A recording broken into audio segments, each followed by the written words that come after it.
کچھ تم کماتے ہو، محنت کرتے ہو، چاہے وہ کھیت میں ہے، کارخانے میں ہے، دکان پر ہے، کلینک میں بیٹھ کر رہے ہیں، کوئی اپنی لا چیمبر میں بیٹھے ہوئے کر رہے ہیں، جو کچھ کر رہے ہو، واٹ ایور یو گیٹ،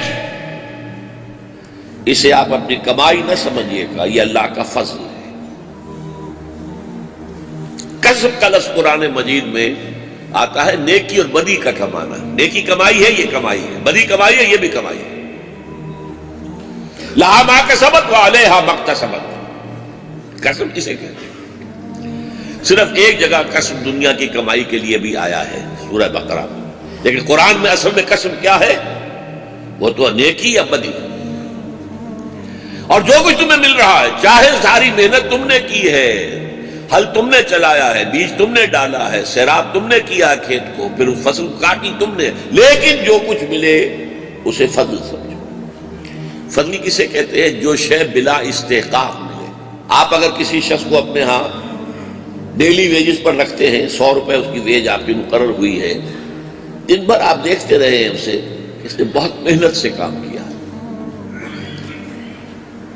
یہ اس کا خیال نہیں کرتا تھا کہ کوئی سپروائزر دیکھ رہا ہو تو کام کرے ورنہ پھر ڈھیلا پڑ جائے، نہیں، وہ اپنی commitment, out of his own commitment وہ کام کرتا رہا ہے۔ تو شام کو آپ اسے 100 روپے دے کر، یہ تو اجرت ہے، اجر ہے، اور بھائی 10 روپے اور لے لو، یہ فضل ہے۔ وہ ڈیمانڈ نہیں کر سکتا آپ سے، ڈیمانڈ تو وہ 100 کر لے، لیکن یہ کہ اسے آپ اگر اضافی شے دیتے تو وہ فضل ہے۔ فضل سمجھو، اپنی کمائی نہ سمجھو۔ جب کوئی شخص اپنی کمائی سمجھتا ہے یہ قانونیت ہے، اوتیتہ علی علم عندی، یہ دولت میں نے اپنے علم اور فضل اور اپنی صلاحیت و ذہانت سے کمائی ہے، یہ کفر ہے۔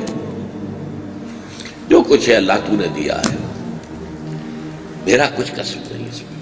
فضل لفظ آیا نا قرآن مجید میں جمعے کے حکم کے ضمن میں، فَإِذَا قُضِيَتِ الصَّلَاةُ فَانتَشِرُوا فِي الْأَرْضِ وَابْتَغُوا مِنْ فَضْلِ اللَّهِ، جب نماز ادا ہو جائے اب تم زمین میں منتشر ہو سکتے اور جا کے اللہ کا فضل تلاش کرو۔ تلاش کرنا ہے فضل، آپ کو کوئی شے کریٹ نہیں کرنی ہے، وہ فضل تو ہے اللہ کا فضل۔